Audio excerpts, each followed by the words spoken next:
The Gemfields, where fortunes are lost and found, and people are too.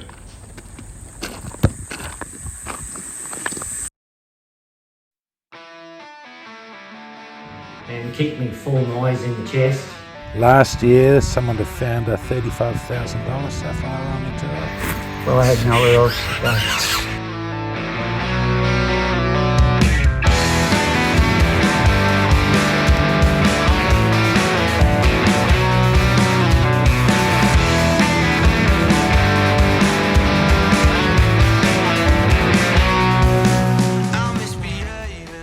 G'day, I'm Wacky and I'm a travelling doctor. I have a passion for adventure, the landscapes of nature, and the stories behind the people that I meet and treat.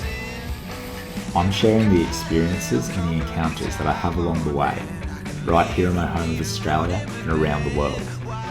Join me as I take you from waves to wars.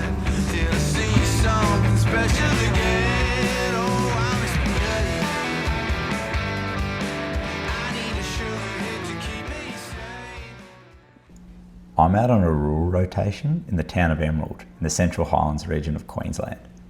This region's almost the size of Tassie, but it's home to about 5% of the people. It's known for its beautiful natural wonders, its agriculture, and its mining.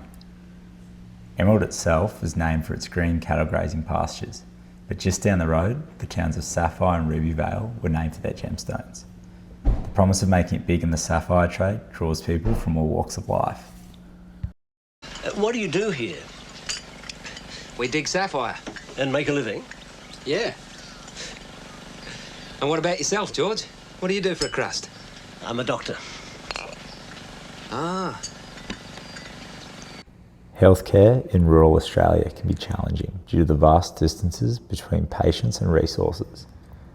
Many people out here rely on the Gemfields Clinic and visits from travelling services like the Royal Flying Doctors and specialist outreach vans.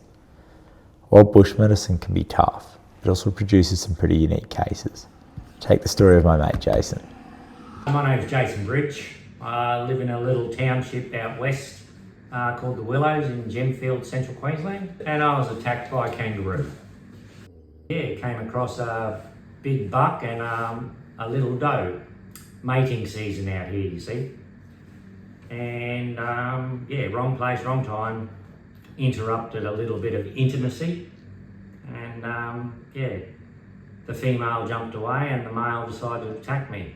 It only took him one stride to get to me, and he sort of reared up on his tail and kicked me full noise in the chest and put me on my ass.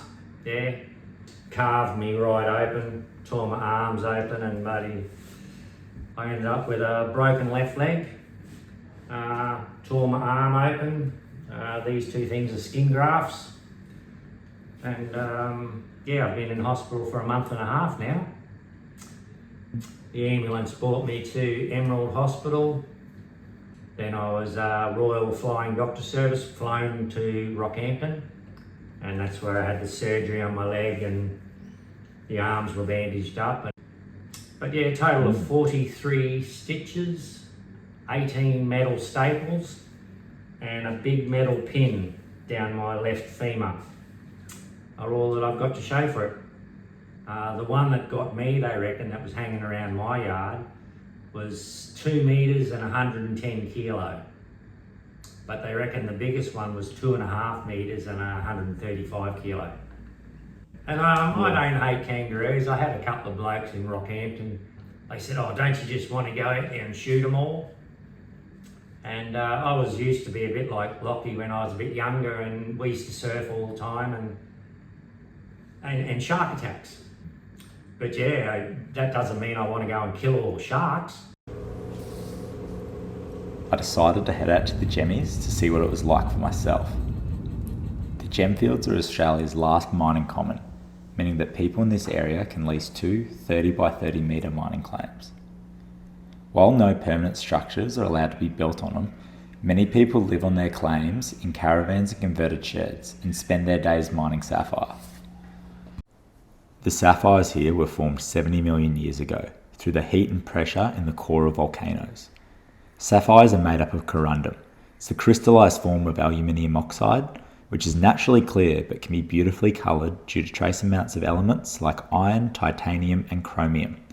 They're one of the hardest minerals, second only to diamonds. I met Gemfield resident John when he came into hospital. He's 85 but tough and independent. He lives on his claim and proudly shows me his hand-dug 20-foot deep mine shaft. I've been out here 20 years. 20 years. Yeah, I come down from Fiji. Brought you to the Gemfields in the first place? Well, I had nowhere else to go. No, I just come back. He's bloody dead. Oh, yeah. Oh. Ah. Yeah, I had $130 in my pocket. And no car, no other lease, I was homeless. And this thing we made here, he said, can you put me up for 3 weeks? I'm going to pay the time. And but I just got 10-year renewal leases. It'll see me out. Means you can stay on this block for the next 10 years, eh? Yeah. If I go to town, it's $380 a week rent, you know. You take that out of your pension, you've got nothing left. What do you like about it? Well, I like the freedom, and the quietness. I haven't got this traffic noise like in the cities. But, you know, it's a good life. Good life. What's your secret to staying youthful? I don't know. I think you haven't got the pressures. Like you've got in town, you know. It depends on what your attitude is, you know. I've always been independent. I make everything myself. I'm good with my hands and this. And out here, what's your experience with access to healthcare? We're lucky. We've got a clinic. The Gemfields clinic? Yeah, no. And the staff there are fantastic. Of course, you get to know the nurses and that. And, they're always worried about, John, you don't look real good. You've lost a lot of weight. You know? I said, well, I have. I've lost about 12 kgs. But just old age is just catching up on me, you know. Yeah. How's your experience getting to appointments in Brisbane? A bit hard. I've got to drive into Emerald, park my car, and either fly down or catch a train. Mainly fly down. Life is life, mate, you know. I've had a good life. Okay. Have you got any advice for a young fellow like me? Just follow your instincts, you know. You always do the right thing, you know. John's outlook on life is admirable. He's one of many who live this way in the Gemfields, turning their claims into their homes and mining sapphires.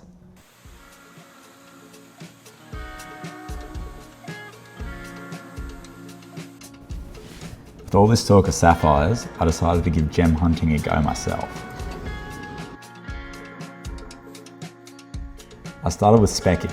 You head out to the Gemfields on the day after a heavy rain and walk through the dry creek beds looking to catch the shiny reflection of gems freshly uncovered by the rainfall.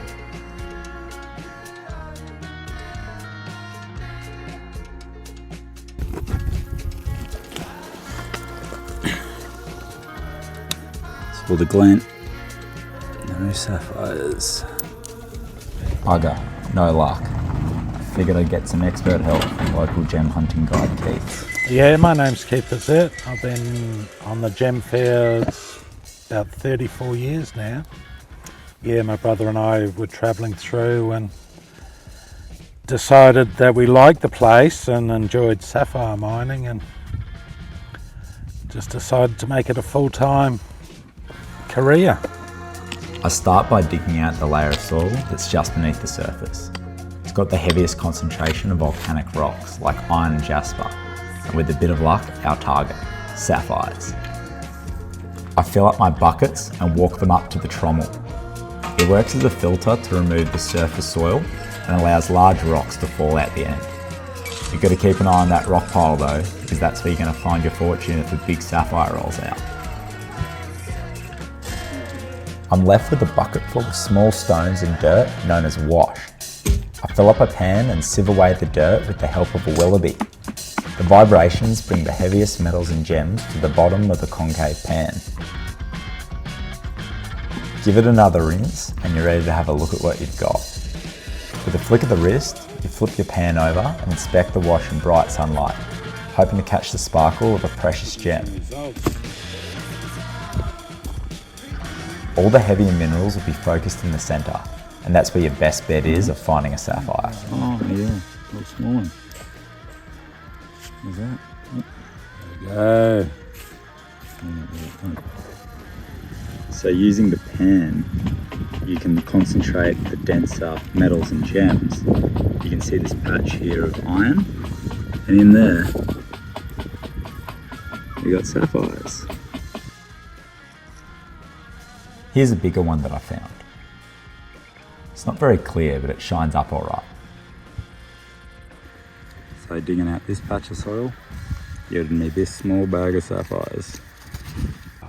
And you found a few big ones over the years? Yeah, I've got, wow, the best one I've found is probably $100,000 one. Yeah, wow. But where I'm sitting a couple of years ago, someone found $1 million one, 50 metres away from here. No way. Mm-hmm. And what is it about those gems in particular that makes them worth so much? Oh, the size. So the bigger they are, and yeah, the clarity, sort of. Mm-hmm. Yeah, how clear they are with the gem quality. You can find big stuff that's actually no good. Biggest one I've found is the size of your fist, but it was just totally cracked and shattered. Still really good feeling to find it. Absolutely. You go, wow, and then then you look at it closely and Pretty still cool. go out and celebrate. Yeah. Absolutely. Is that what you'd call a pub stone? Yeah, the one who found it has to drive the others to the pub. Yeah. While I didn't find $1 million sapphire, what I did find was a community of people rich in their stories and unique lifestyle. This community and the people that make it up are the true gems of the Gemfields.